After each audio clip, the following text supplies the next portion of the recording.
Hugo Chávez, el ingreso de Venezuela al Mercosur forma parte de la lucha, de la batalla que coloca en primer lugar el interés nacional y cuando lo digo me estoy refiriendo al interés del pueblo.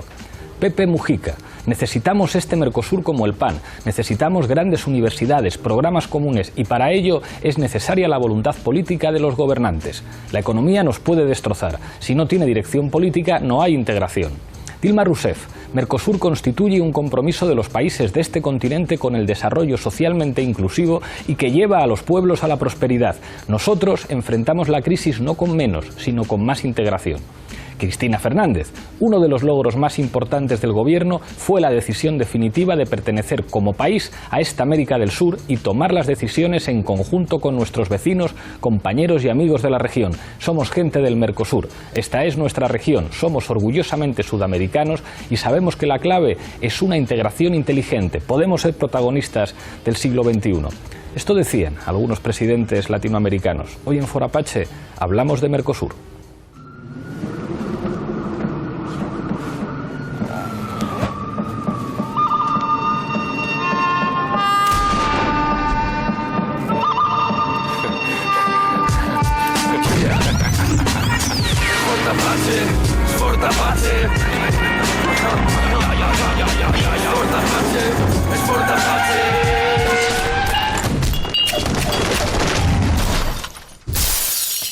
Esta noche hablamos en Foro Apache de Mercosur, de integración política y regional. Para eso contamos con 6 invitados.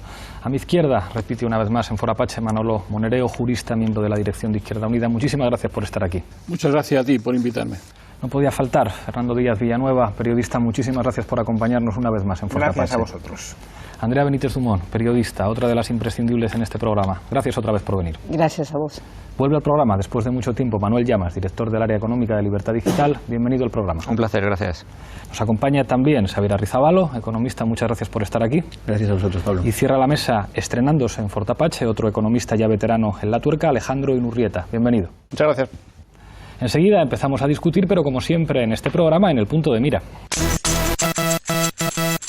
El Mercado Común del Sur, Mercosur, surge en 1991 con el objetivo de conciliar los movimientos nacional populares de América Latina y presentarse como alternativa a la política económica norteamericana en el continente. Está integrado por Argentina, Brasil, Paraguay, Uruguay y Venezuela como miembros plenos y Bolivia, Chile, Colombia, Ecuador y Perú como países asociados. Mercosur se posiciona así como el gran polo económico y político que modifica las relaciones de poder con el norte y que teje alianzas en otras condiciones más justas con las economías emergentes. De hecho, la relación Mercosur-BRICS, el bloque de países emergentes integrado por Brasil, Rusia, India, China y Sudáfrica, es fundamental por su importancia en la esfera mundial. Según el propio Fondo Monetario Internacional, el crecimiento económico del BRICS hasta 2014 representará el 62% del total global, mientras que el del G7 constituirá solo el 13%. Hoy, en Foro Apache, analizamos el papel de Mercosur en la integración latinoamericana y su peso en la economía global.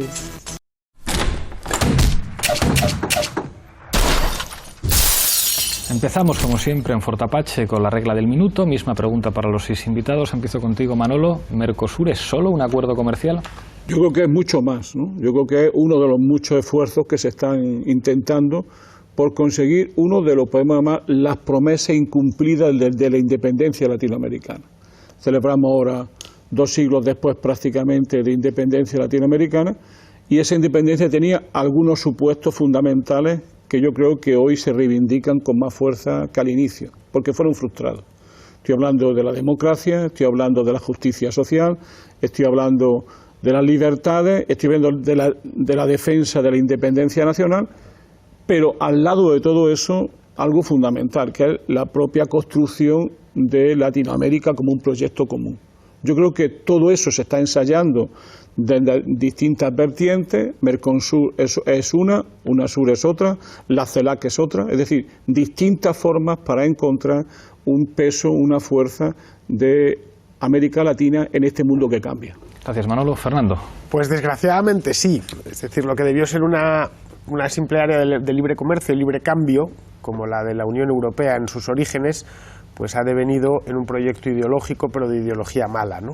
Es decir, es una buena idea desbaratada por el politiqueo y por el arancelazo, que es en lo que ha derivado al final el Mercosur. De ahí que le haya salido competencia la Alianza del Pacífico, que realmente funciona como un área de libre cambio, que es lo que buscaban sus fundadores, ¿no? Es decir, levantar aranceles fuera, levantar aranceles dentro y facilitar que la gente común y corriente haga negocios, ¿no? Eso no lo ha conseguido Mercosur y se ha quedado, bueno, pues para lo que se ha quedado, para hacer discursos y demás, ¿no? Y eso sí, una burocracia inmensa como la del UNASUR, el CELAC y demás. Es una cosa hecha por y para políticos. Gracias, Fernando. Andrea. Sí, yo creo que el Mercosur es una intención histórica en Latinoamérica de conjuntar ayudas y colaboraciones, con independencia de que, bueno, los tiempos han pasado y debería haber sido y servido para romper viejos nacionalismos y regionalismos bastante opuestos que se dan en los distintos países en América Latina.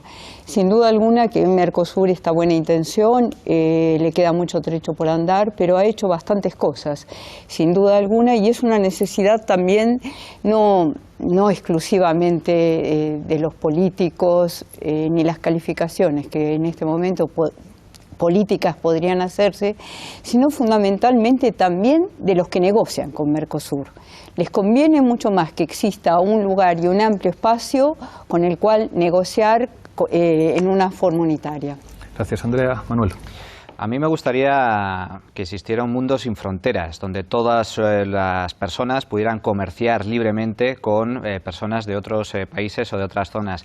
Y yo valoro positivamente la idea inicial de Mercosur, la idea de derribar los aranceles y permitir el libre comercio entre los distintos países miembros. Algo similar a lo que ha pasado con la Unión Europea. La Unión Europea ha tenido muchísimas ventajas, dos fundamentalmente. Por un lado, ha garantizado la paz en un continente que había sido asediado por guerras a lo largo de toda su historia, gracias a esa libertad comercial, y por otro lado ha facilitado el progreso económico. Y por lo tanto, ese tipo de acuerdos que favorecen el libre comercio entre distintos países siempre son bienvenidos. ¿Cuál es el problema de Mercosur? El problema de Mercosur es que pretende imitar lo peor de la Unión Europea, y lo peor de la Unión Europea es crear un gobierno continental, y por lo tanto es también una forma de imperialismo.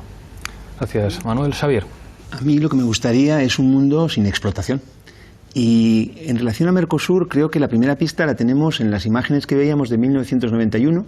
La presencia de Menem o de color de melo no es ni mucho menos inocua, pero yo creo que la cuestión está bien planteada, porque, Pablo, porque precisamente lo que son los acuerdos de libre comercio lo sabemos, ¿no? Es decir, el mecanismo para el mercado, precisamente para la explotación, simplemente derribar las barreras que suponen la democracia, la soberanía. Pero en el caso particular de la integración, creo que tenemos que encarar la discusión acerca de la integración, de la llamada integración, ¿no? Es verdad que respecto al periodo más siniestro en América Latina, ¿no?, de los Pinochet y Friedman de la mano, claro, cualquier otra cosa puede parecer una salida, ¿no? Pero la propia experiencia de la Unión Europea muestra, yo creo con claridad, ¿no?, que la llamada integración en realidad es un mecanismo justamente de disciplinamiento contra la soberanía y contra la democracia. Gracias, Xavier. Alejandro. Bueno, si siguiéramos a Mundell, yo creo que le quedan varias fases para digamos, conseguir el objetivo final. En un primer lugar, se logra la unión aduanera, después se logra la unión monetaria, después se logra la unión económica y finalmente se llega a la unión política. Esas serían las 4 fases para llegar al objetivo último que, digamos, engendraría efectivamente un bloque económico, pero también político y social que mejoraría sustancialmente las condiciones de vida y de comercio para la zona. Por lo tanto, fallan de momento las 3 últimas fases y además tenemos el mismo problema que en la Unión Europea. Se parte de una gran asimetría entre las distintas economías y se parte de una gran varianza en las dotaciones iniciales, con lo cual al final cualquier proceso de integración, como está ocurriendo en la Unión Europea, tiende al fracaso precisamente por el fallo inicial de la gran asimetría, la gran varianza entre los países y entre las sociedades. Ese tema lo tocaremos, y en particular lo que puede representar Brasil como potencia económica hegemónica en el marco de Mercosur, pero si os quería plantear algunas diferencias y similitudes con la Unión Europea, en particular en lo que podríamos llamar una actitud en política exterior. Vimos, por ejemplo, a la Unión Europea enormemente timorata con respecto a Israel después del conflicto de agosto y, sin embargo, Mercosur no tuvo ninguna duda. Vimos a Mercosur apoyar a Cristina Fernández después del ataque de los fondos buitres. Les vimos expulsando a Paraguay cuando se produce el golpe de Estado con respecto a Fernando Lugo. Y si lo comparamos con Europa, donde, acordaos lo que decían, lo que se estaba diciendo en la Unión Europea ante la posibilidad de que los electores griegos votaran mal, votaran como no le gustaba al Banco Central Europeo, anunciando la catástrofe y el apocalipsis. ¿Qué diferencias se pueden percibir entre el estilo de política exterior y la voluntad de ser una alternativa geopolítica entre América Latina y la Unión Europea? Manolo. Es que yo creo que seguramente nos equivocamos si vemos el proceso de Mercosur y de integración latinoamericana con los ojos europeos. Siempre nos suele ocurrir con América Latina. Yo creo que, curiosamente y significativamente, yo veo en el proceso de integración latinoamericana un intento de no copiar lo malo de la Unión Europea, justamente dándole la prioridad a la política, no a la economía y no al mercado. Algunos le han llamado de que estamos en un proceso de integración post-neoliberal. ¿Por qué? Porque no se trata de desmontar los estados, de desmontar la soberanía popular, de desmontar la independencia nacional para construir un espacio común que al final sería el espacio brasileño. No se trata de eso. Se trata de algo quizá más modesto, pero más real, que es protegerse, ayudarse, políticas de cooperaciones reforzadas, políticas de ayuda mutua, políticas de infraestructura en serio. Yo creo que, por ejemplo, el acuerdo último de los BRICS, por ejemplo, va a afectar mucho la integración latinoamericana. ¿Por qué? Porque el acuerdo último de los BRICS de crear un fondo de desarrollo común y una compensación entre las grandes potencias emergentes va a ayudar enormemente al desarrollo latinoamericano. Y desde ese punto de vista yo creo que lo que estamos es ante un proceso que obviamente no terminará siendo una zona monetaria óptima, porque no lo puede ser. Y no lo va a ser, precisamente por la asimetría que antes planteaba. Lo que tenemos que pensar es en un tipo de integración latinoamericana más dirigido por la política, mucho más centrado en los problemas de las personas, mucho más centrado en los problemas de la pobreza, donde la prioridad no es tanto el mercado, sino la prioridad es el desarrollo y un tipo de desarrollo alternativo al que desde Occidente y sobre todo de los primos norteamericanos le han estado imponiendo a Latinoamérica, ¿no? Manuel.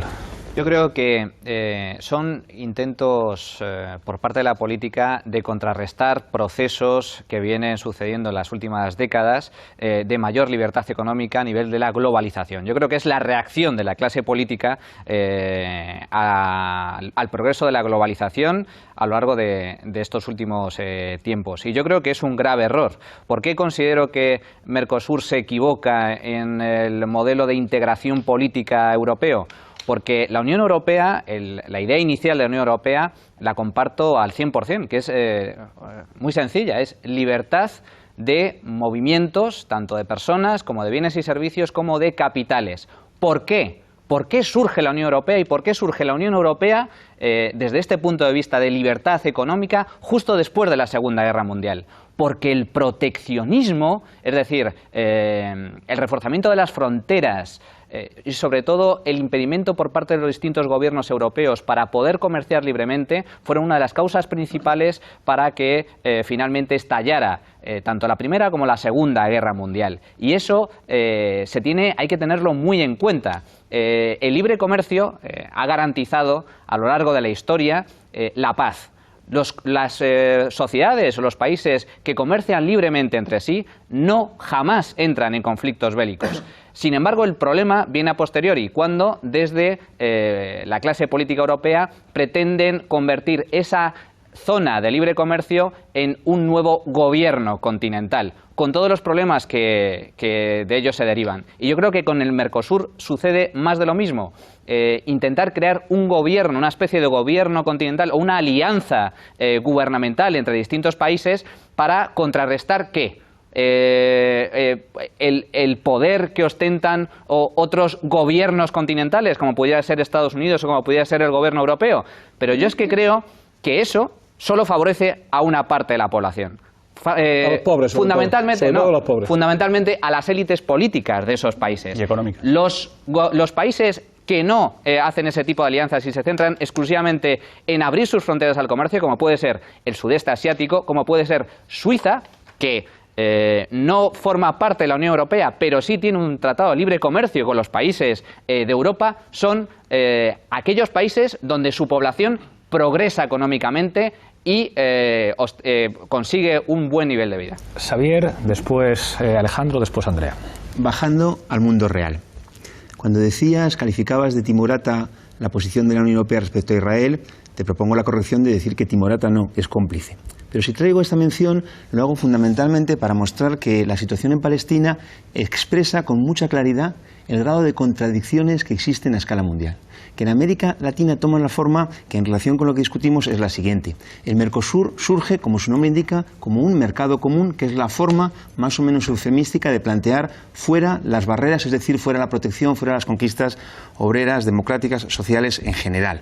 Ante eso, el hecho real es que la incapacidad por parte del imperialismo estadounidense de contener la explosividad resultado de que las exigencias hoy de la rentabilidad son verdaderamente demoledoras, toma cuerpo en una serie de procesos que plantean la discusión acerca de si Mercosur es reconvertible. Pero Mercosur finalmente no va a dejar de ser un mercado común.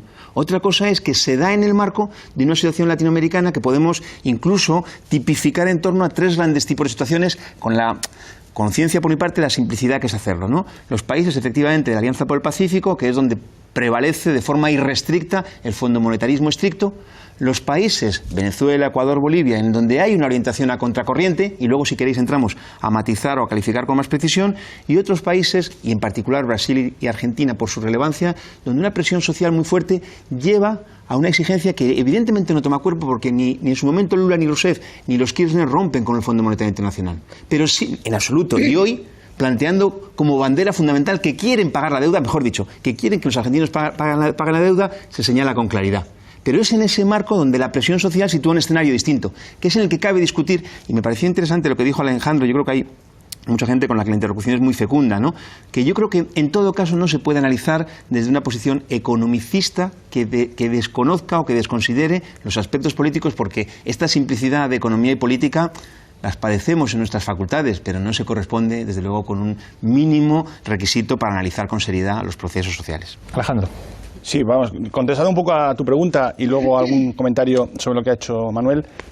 Obviamente la Unión Europea no es una unión política y por tanto la reacción de Europa en este caso responde precisamente a que la no existencia de una unión política y no hay una idea común más allá de una responsable ahora italiana de política exterior que simplemente es un peón más de toda la burocracia, y tú ahora lo estás viendo muy bien en Bruselas, de cómo funciona la Unión. Por tanto, la reacción en Israel, pero la misma reacción absurda en Ucrania, y después los diferentes conflictos que se han ido y se van a plantear tanto en el pasado como en el presente. No olvidemos también que no hace mucho tuvimos una guerra en Serbia europea al margen, donde Europa realmente tampoco reaccionó y tampoco sirvió de alguna forma. Por tanto, eso de que favorece las políticas de paz es muy Serbia no estaba en la Unión Europea. No, pero Europa, hablo en general de los países europeos. Y segundo, hablar de que Europa ahora mismo no hay proteccionismo en Europa es un eufemismo también,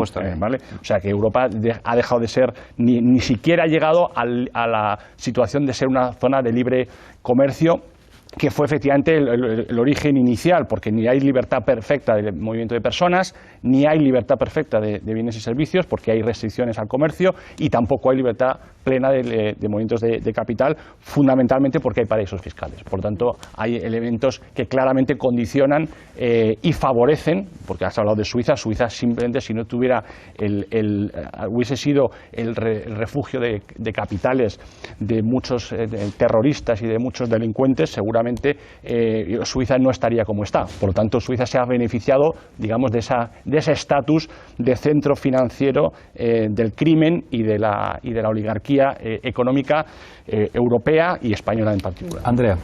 Sí, sin duda alguna que la economía no puede ser un elemento aséptico de la política, ni alejado, ni muchísimo menos, sino que es una herramienta constitutiva y determinante para la misma. Tampoco creo que el comercio sea una actividad bondadosa e ingenua donde purifica a los seres humanos que lo transitan. Porque no es así, porque no ha sido así a lo largo de la historia y porque no es tampoco ni en este momento en la Unión Europea ni tampoco lo es en América Latina. Fundamentalmente porque existen las grandes diferencias económicas y las grandes diferencias políticas que sostienen esas grandes diferencias económicas. Todo esto hay una dirección política y efectivamente no es ajeno que haya traído a Palestina, porque en América Latina y en el Mercosur hubo una terrible contradicción en las posiciones de los tratados de privilegio que tienen algunos países de América Latina con Israel. Por ejemplo, Venezuela. El hecho de que entrara o no entrara al Mercosur fue un tema de discusión. ¿Por qué? Porque existe este tratado de privilegio. Es decir, que la economía en modo alguno tiene que ver con esta beatificación de la bondad del ser humano. La economía es una consecuencia de la actividad política que desarrollamos los seres humanos, los gobiernos, las sociedades, etc. La intención de Mercosur es sin duda alguna este espíritu de coordinación nuevamente que tenemos el conjunto de los seres humanos, estemos donde estemos. A mí tampoco me gustan las fronteras y muchísimo menos los nacionalismos que son los negadores de otras posibilidades regionales o de otras posibilidades locales. La aspiración de América Latina de tener una voz de respuesta contundente a los avasallamientos que habían, bueno, no ya Estados Unidos, desde siempre, de toda la vida. Tampoco me refiero ni siquiera al Imperio Español, sino la actividad de las multinacionales en los últimos tiempos, donde desataron tsunamis de pobreza, tsunamis de desesperación. El Mercosur, como mínimo, es una vocecita que no es más que eso, porque no ha reformado ni las grandes diferencias sociales, no ha terminado con la represión interna de muchos de los países sobre las clases más desfavorecidas que están hartísimas harta de la política que se instaura y de los gobiernos que instauran esas políticas. Entonces me parece que la intención del Mercosur efectivamente es coordinar nuevamente esfuerzos con la tendencia, esperemos creer, de salvar grandes diferencias sociales y establecer políticas más justas y que haya por lo menos equilibrios de respuestas. Voy a dejar un par de elementos encima de la mesa. Se apuntaba si existe o no existe política exterior en la Unión Europea. Sí que existe. Yo el otro día en el Parlamento tuve que asistir a una videoconferencia del señor Poroshenko, que algunos diputados nos levantamos diciendo, bueno, porque tiene que haber una comunicación con un Parlamento en el que se han ilegalizado partidos y con un gobierno que además surge de un golpe de Estado y en el que hay neonazis. Un acuerdo con la Unión Europea, por cierto, que en realidad es mentira, porque han pactado con Rusia que cuando entre en vigor estaremos todos calvos. Pero sí hay política exterior.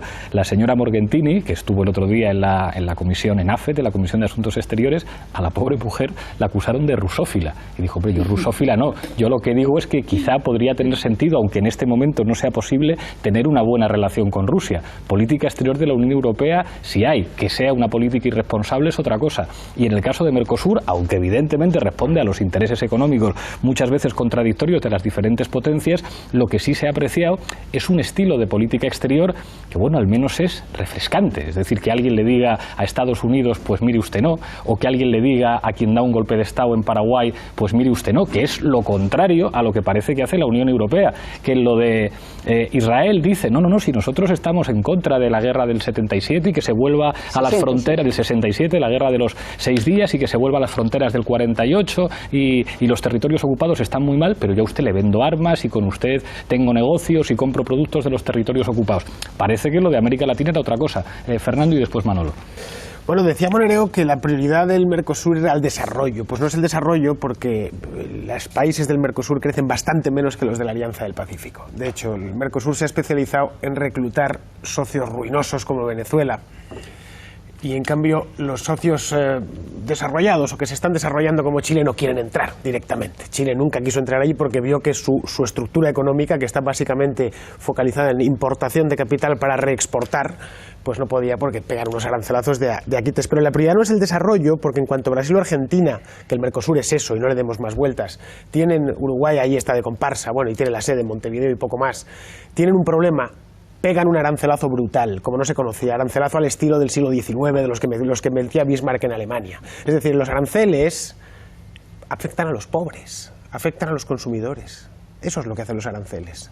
Bien, ¿dónde está la prioridad es el desarrollo? ¿De quién?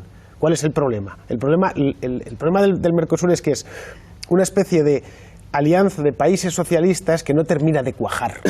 Simplemente, sí, con ideas, pues ideas enloquecidas, ¿no? Los países se desarrollan con libertad de mercado. Se desarrollan cuando la gente, los individuos, que no otra cosa va de esto, es decir, la cosa va de libertad individual, no de economía o política, sino de que una persona dada, pobre o rica, pueda moverse, pueda producir y pueda comerciar libremente, que es algo que, por ejemplo, no puede hacer en Venezuela. Manteniendo su condición de pobre o rica ad eternum. Bueno, no, ad eternum no, el que puede comerciar libremente, y a Singapur me remito, a Taiwán me remito, ¿vale? Y a los países que salen del tercer mundo me remito, sale de la pobreza, ¿vale? Al que se le impiden todas esas cosas es cuando no sale jamás de la pobreza. Estos son hechos, no me voy a teorías raras ni me voy a estructuras marxistas, no, es un hecho. Cuando existe libertad, existe prosperidad. La prosperidad no tarda. En Estados Unidos no hay pobres. En Estados Unidos hay pobres, sí, pero bastantes menos, aparte no hay que el pobre. Es un problema de relativo solo. El pobre norteamericano. Es un problema de relativo. Al venezolano de clase media. El venezolano de clase media le encantaría ser un pobre norteamericano. Es decir, la pobreza es relativa como bien sabes, ¿vale? Claro, pero no es absoluto que el mercado genera desarrollo. No, los mercados abiertos generan prosperidad para todos. Y pobreza. No, generan prosperidad para todos. Básicamente eso es mentira. Respecto a Suiza, Suiza le debe al sector bancario menos del 10% de su PIB. Y por supuesto, ese 10% no se debe todo a terroristas. Suiza es un país muy industrializado que presta servicios de alto valor añadido y para nada es un refugio de terroristas y por eso los suizos son ricos. Son ricos porque sirven bien al mercado mundial. No, fabrican de todo los suizos. Tienen desde una industria química muy competente, industria de alta tecnología, un nivel llena de condenas por contaminación. Un nivel de turismo. Bueno, pues yo Suiza lo conozco bien, es un país limpio, a más no poder. Tiene todas las industrias por África. Sandoz, perdona, pero tiene bastantes condenas. El lago Zurich está que vamos, que según se acerca eso es una cloaca. Negamos también las. Sí, la gente se baña y todo. Bueno, no lo entiendo. Las sanciones. Bien, el hecho, sí, las sanciones. Yo solo digo que el lago Zurich está contaminado, sí o no. Venga. ¿El lago de Constanza en el lado suizo está contaminado, sí o no? No, vale, bien. Un día entonces sobre Suiza. Bien, respecto a Israel, la función de un área de libre comercio y de libre cambio no es condenar esto o aquello. Afortunadamente, como bien dices, la Unión Europea tiene política, pero por suerte es desastrosa y no se ponen de acuerdo en nada. El sueño de todo tirano, el sueño de Hitler, era ese. Era unificar Europa y tener una voz común y someternos a todos, el anillo único maldito, y condenar, favorecer, etc. La grandeza de Europa es que todavía cada país hace lo que le da la gana. Y eso es una grandeza. De hecho, debería haber muchos más países todavía haciendo lo que le da la gana. Debería estar Europa llena de suizas. Bien, seríamos entonces con como el secreto bancario también, ¿no? Hombre, es que el secreto bancario es un derecho. ¿O te gusta que te lea la correspondencia? No quieres que te lea la correspondencia, pero en cambio el gobierno puede ver lo que tienes en el banco. No es exactamente lo mismo. Manolo, alimentemos la corrupción. Yo antes ya que estamos hablando realmente de ideología, no estamos haciendo un análisis de lo que pasa en el mundo, sino de ideología, de ideas y de proyectos políticos personales que se reflejan en ideología y desde la ideología la política y la sociedad.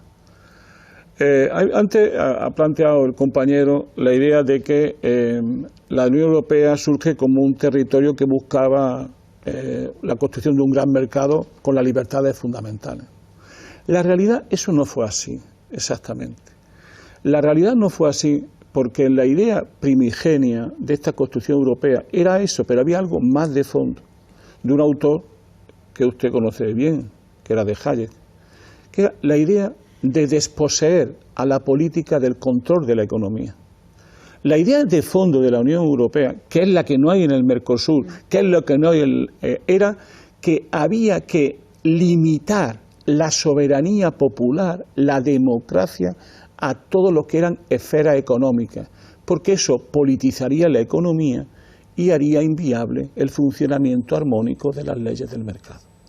Por lo tanto, todo el proyecto de construcción europea es el esfuerzo para desposeer a la política del control de la economía, de la dirección del mercado y de la lucha contra los privilegios de los poderes económicos. Primer punto. Segundo punto.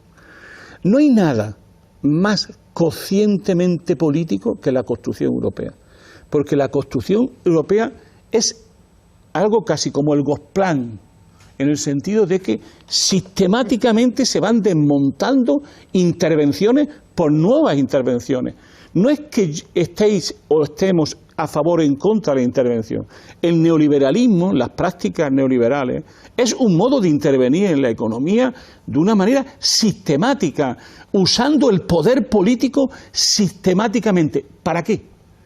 Para hacer irreversible el problema, el neoliberalismo. Es decir, toda la esencia del neoliberalismo es hacerlo irreversible. Es decir, que cuando lleguen los gobiernos no tenga instrumentos para regular el mercado, para dirigir la economía y para elaborar planes de desarrollo nacional. Y por último, esto que estoy diciendo no es una abstracción solo. Por ejemplo, cuando Friedrich von Hayek fue a apoyar el golpe de Estado en Chile, este apoyo era muy sintomático de cómo entienden los neoliberales, la escuela austriaca, la relación entre política y economía. Lo que fue, y lo sabe muy bien Xavier, que hizo su tesis doctoral sobre eso, una tesis espléndida, lo que hizo fue decir que yo no estoy en contra de la intervención del Estado y de la política, yo estoy a favor de la intervención del Estado cuando la política mata a la economía y las leyes del mercado. Y fue a apoyar a Pinochet diciendo, lo apoyo porque va de nuevo a echar a todos los socialistas de los diversos partidos, como diría Hayek, lo ha echado a un lado, a los demócratas cristianos, a los socialistas, a los comunistas, lo ha hecho a un lado, y mientras que lo que nos va a asegurar Pinochet es las leyes del mercado libres de las constricciones de la política. Por lo tanto, es ahí la paradoja. El neoliberalismo bien expresado acaba imponiendo, cuando lo necesita, la dictadura férrea y el asesinato. Ahora seguimos discutiendo, de momento pasamos a Zapping, volvemos con Alejandro y con Andrea. Es necesario destacar nuestra más vehemente condena al uso desproporcionado de la fuerza por parte de Israel en la Franja de Gaza, que ha traído consigo un elevado número de víctimas civiles, incluyendo mujeres y niños. El gobierno brasileño reitera su llamado a un cese el fuego inmediato, abarcador y permanente entre las partes.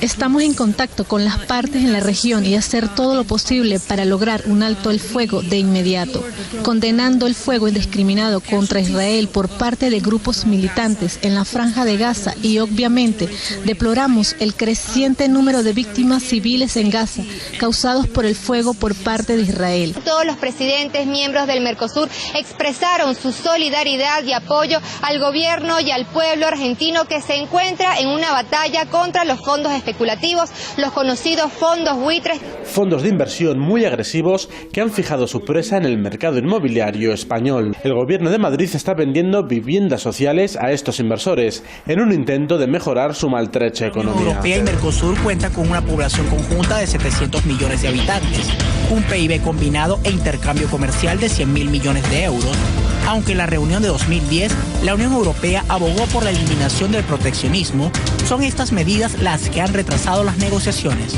Los países miembros del Mercosur avanzaron en el acuerdo sobre los productos que serán presentados al bloque europeo a través de una oferta común. Pero el bloque suramericano ha reclamado a la Unión Europea que liberalice sus mercados agropecuarios y agroindustriales, históricamente protegidos con elevados aranceles, medidas pararancelarias e importantes subsidios a la producción local.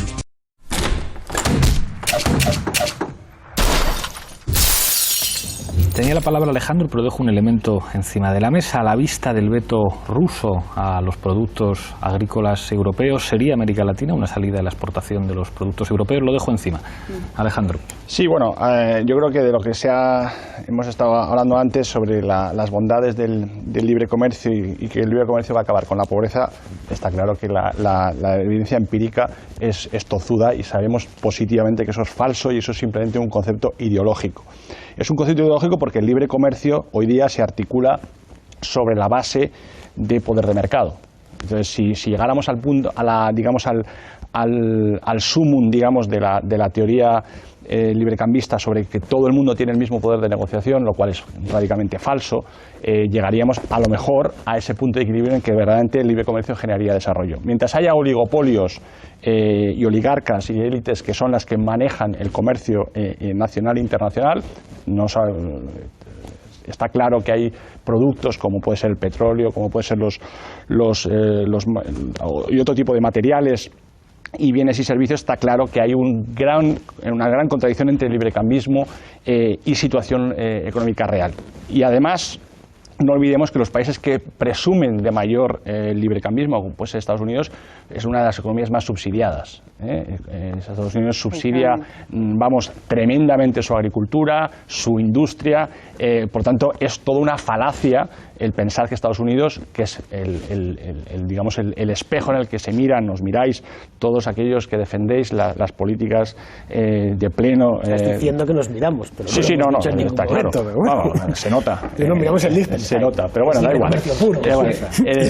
Está claro que los aranceles y la pobreza tampoco, esa correlación tampoco es cierta, que se reduzca drásticamente la pobreza cuando se eliminan los aranceles. Hay ejemplos históricos, yo creo que todos los días. Por lo tanto, está claro que el fracaso de la Unión Europea, y espero que Mercosur en ese sentido no siga el mismo camino, tiene que ver sobre todo con la organización política. No solamente con la organización económica, sino con la organización política. Porque si Europa, de alguna forma, se encargase de reducir drásticamente el gran problema que tiene ahora mismo la economía mundial, uno de los grandes problemas, que es la inequidad, es decir, el cerrar la brecha, tú has dicho de pobres y ricos, la pobreza relativa, la pobreza la brecha entre ricos y pobres se está agrandando sistemáticamente, no solamente en los países europeos, sino prácticamente en los países, digamos, teóricamente más ricos, como puede ser Estados Unidos, como puede ser el Reino Unido, como puede ser Canadá, etcétera, etcétera. Por tanto, hay un gran problema a nivel internacional. ¿Y eso con qué tiene que ver? Con la ausencia realmente de política que reduzca y controle la apropiación, porque es una apropiación de rentas por parte del capital. Y eso es una cosa que ni es política ni es radicalismo, como algunos se ven, sí es simplemente economía política, porque al fin y al cabo, cuando uno trata y cuando uno estudia en las facultades lo que es la economía digamos, funciona en base a personas, no en base a tráfico de bienes y servicios, que es a lo que queréis llevar vosotros. Las personas tienen una psicología que necesitan y tienen una serie de requisitos y necesidades básicas que realmente no es un bien y servicio, no es un coche, donde el libre comercio de un coche puede ser muy beneficioso, pero las personas no pueden estar abandonadas, como se plantea, a que no haya ningún tipo de política que restrinja y modere y reduzca drásticamente la inequidad que se ha instalado precisamente por el triunfo de la economía y de la escuela que comentaba. Solo una preguntita. Si la política fuese la solución, el paraíso de la política es Corea del Norte. Corea del Norte debería ser el paraíso para la humanidad, ¿no? Sí, porque es todo política allí. Allí directamente el mercado no existe. Fue suprimido por una borrachera de política. A ver el juego. Andrea. Sí, volviendo un poco al tema del Mercosur. Primero, el Mercosur es una alianza inicialmente comercial, pero no entre países socialistas. No hay países socialistas en América Latina. Te comento, te notifico. Bueno, te comento. Es capitalismo puro y duro, lo que existe en toda América Latina. Brasil, Uruguay, Argentina, todos los países que componen el Mercosur tienen una estructura capitalista. A tal punto que la deuda y los llamados fondos buitres, inicialmente, cuando comenzó el gobierno de los Kirchner, y que hablan de una década ganada, personalmente, y otra gente pensamos que de ganada, sino desperdiciada, fundamentalmente se hablaba del no pago de la deuda. Lo que nosotros planteamos, lo que se plantea en su conjunto en muchos lados es cómo se contrajo la deuda externa.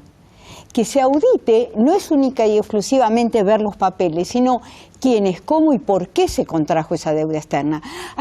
Cuando entraron los militares había 7.900 millones de deuda externa. Cuando se fueron había 70.800 millones de deuda.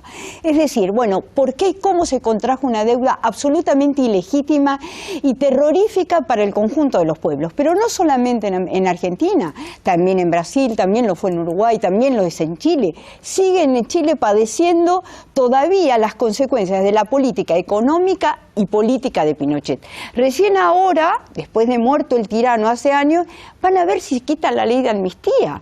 Es decir, a tal punto está condicionada la política y la economía que van todo en un bloque, todo en un bloque. Entonces, tratar de desentrañar algo de eso y establecer que los aranceles, por ejemplo, no sean justamente el pago terrible que tengan que hacer los propietarios pequeños o los pequeños productores, sino que fundamentalmente sea un camino que les allane la forma de llegar a ese intercambio comercial. Ojalá que se llegara y que el objetivo fuera un trueque. Digo ojalá porque lamentablemente tanto Brasil como Argentina en realidad lo que han determinado es que ese beneficio de los no aranceles sea para Monsanto. Y Monsanto está arrasando la tierra de Argentina y en la tierra de Brasil, con la producción de la soja, que ya sabemos las consecuencias que provoca en la agricultura el cultivo desmedido de la soja y que arrasa con otro tipo de producción nacional y local de otro tipo. No me refiero al nacionalismo, sino al localismo y a las particularidades de cada lugar. Y que eso tenga una intención política de coordinación es tan histórico como que existe América Latina. Manuel y Xavier. Estoy en parte con lo que comentaba Manolo anteriormente. El proyecto europeo ha fracasado desde el punto de vista de que ha traicionado sus principios originales y se ha convertido o pretende convertirse en un gran gobierno continental. Lo que era en principio una unión económica se ha ido convirtiendo poco a poco y sigue avanzando por esa línea en una unión terrible, unión política. Como comentaba un primer ministro de un país de Europa del Este, decía: nosotros no hemos abandonado la bota de Moscú para someternos a la bota de Bruselas. Yo creo que eso ejemplifica perfectamente en lo que se está convirtiendo la Unión Europea. La Unión Europea es un continente con un estado de bienestar el más desarrollado del mundo, con un intervencionismo económico de los más fuertes del mundo y prueba de ello es el proteccionismo que existe. Os voy a poner un ejemplo muy claro de proteccionismo comercial. La PAC, la Política Agrícola Común. ¿A quién beneficia los enormes subsidios? Casi el 40% del presupuesto comunitario va destinado a subsidiar a los agricultores y ganaderos europeos. A la duquesa de Alba, a los agricultores y ganaderos europeos, entre ellos la duquesa de Alba. Claro, entre ellos la duquesa de Alba. La mujer de Cañete. A Mario Conde. El 40% del presupuesto se destina a subsidiar a un sector determinado, con el dinero de todos los contribuyentes. ¿Y a quién perjudica ese tipo de políticas? Fundamentalmente a los agricultores y ganaderos del tercer mundo, que no pueden competir en precios con los agricultores europeos, en primer lugar porque están subsidiados y en segundo lugar porque tienen que pagar aranceles. ¿Y eso perjudica a quién? A los más débiles. El libre comercio, lo que defendemos Fernando y yo, el libre comercio de verdad, es el que no impone ningún tipo de arancel y que permite competir libremente. ¿A quién beneficia, por lo tanto, el derribar las barreras arancelarias? A los más débiles, a los países del tercer mundo. Por cierto, los mismos países del tercer mundo que están reclamando que se quiten las barreras arancelarias en Europa. Los mismos países del tercer mundo que denuncian el proteccionismo comercial de la Unión Europea a sus productos. Por lo tanto, el libre comercio favorece a quien más lo necesita, precisamente a los más débiles. Habéis puesto varios datos, más que datos, proclamas ideológicas. Yo voy a aportar datos. Suiza, un suizo de media gana 4.000 euros al mes. 4.000 euros al mes. Ojalá los españoles ganaran 4.000 euros al mes. Pero es que los españoles no ganan 4.000 euros al mes. Bueno, algunos mucho más, ¿eh? Muchísimo. Hablo de media.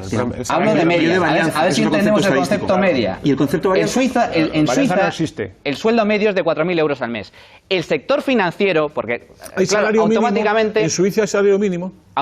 No hay salario mínimo. No lo hay. Es que no les hace falta.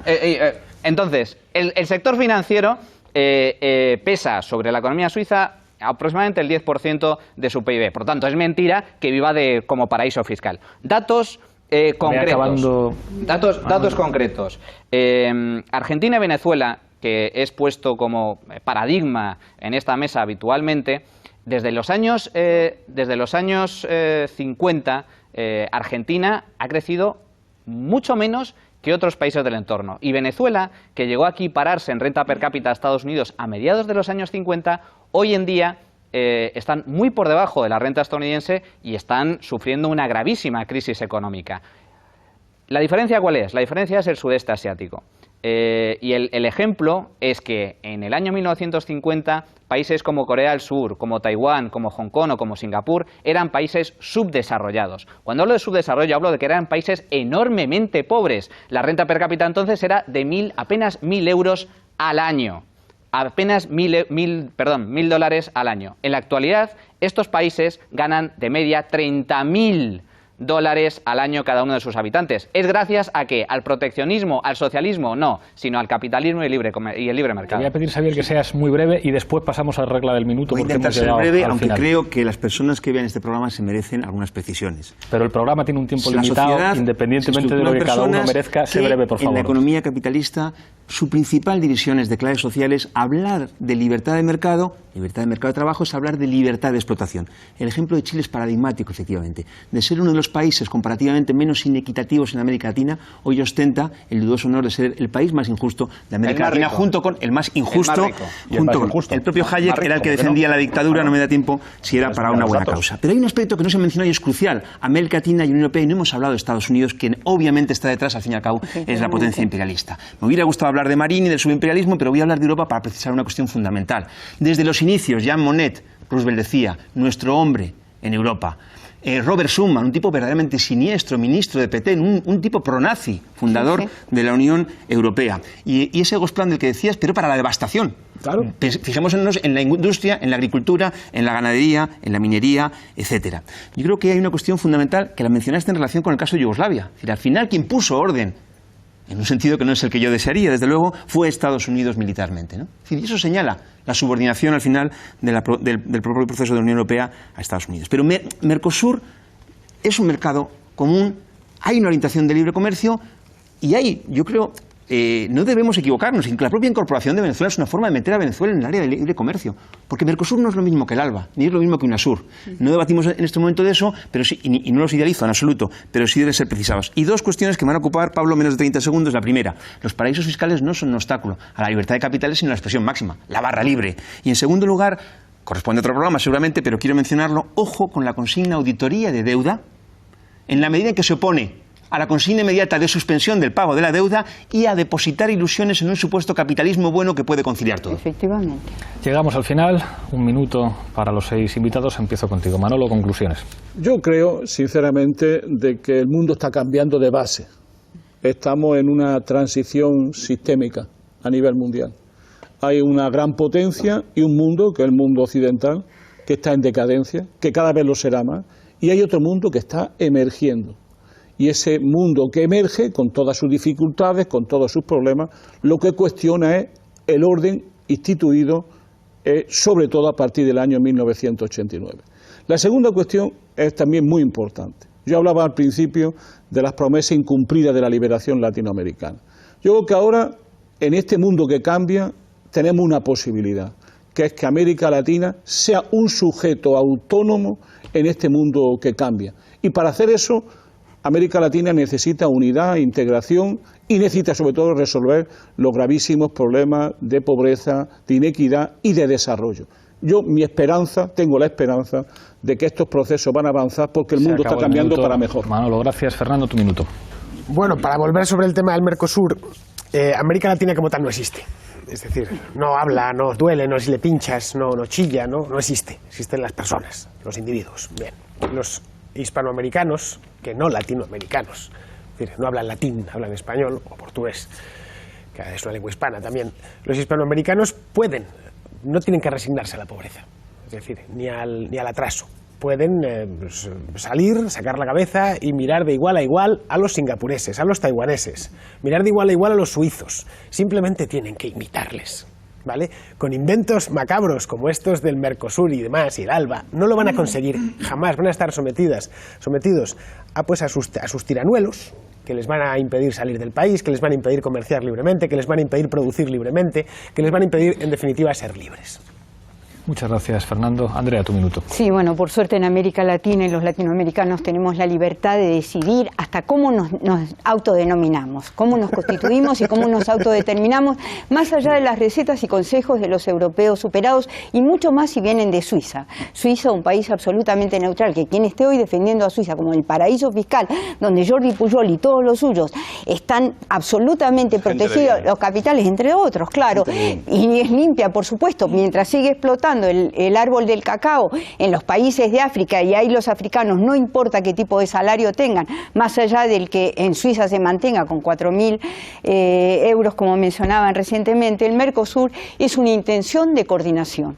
Y la verdad que más allá de los políticos que estén en un momento dado y determinado, es bueno que se coordinen el conjunto de las sociedades, fundamentalmente no para una prosperación económica donde queden todos deslumbrados con el capitalismo, sino que para que a un supermercado norteamericano o europeo entre un pobre y no se quede sin comprar nada. Manuel, tu minuto. Por desgracia, os negáis a admitir la realidad. Chile era un país más pobre en los años 80 que Argentina y Venezuela, bastante más pobre que Argentina y Venezuela en los años 80. Gracias a la puesta en marcha de políticas procapitalistas, pro libre mercado, hoy es justo al revés. Chile es un 40% más rica, los chilenos son un 40% más ricos de media que los venezolanos y los argentinos. Si nos fijamos en el sudeste asiático, pasa más de lo mismo. En los años 50, los países del sudeste asiático eran hasta 7 veces más pobres que Argentina y Venezuela. En la actualidad son 3 veces más ricos que argentinos y venezolanos,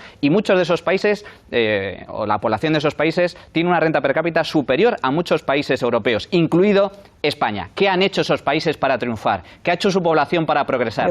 Imitar políticas que favorezcan el libre comercio y el libre mercado. El Mercosur no es precisamente eso, sino un intento de unión política. Gracias, Manuel. Xavier, tu minuto. Las exigencias de la rentabilidad hoy, a escala mundial, implican tal devastación social que políticamente eso es incontenible. Ahí hay que encuadrar la discusión de Mercosur, que parte de Collor y Menem, pero que Lula hace suyo el papel de tratar de contener esa orientación. Y en ese sentido, dos menciones finales muy importantes a mi modo de ver. La primera tiene que ver con que en Chile hoy, si uno tiene una urgencia, le lleva a un hospital, en función de que diga su seguro privado médico o su tarjeta de crédito, pueden llegar a ofrecerle tipos de anestesia distintos. Esa es la riqueza de Chile de la que se hablaba. Y en segundo lugar, ¿cómo se puede actuar en relación con esto? Con un principio absolutamente indiscutible, la independencia.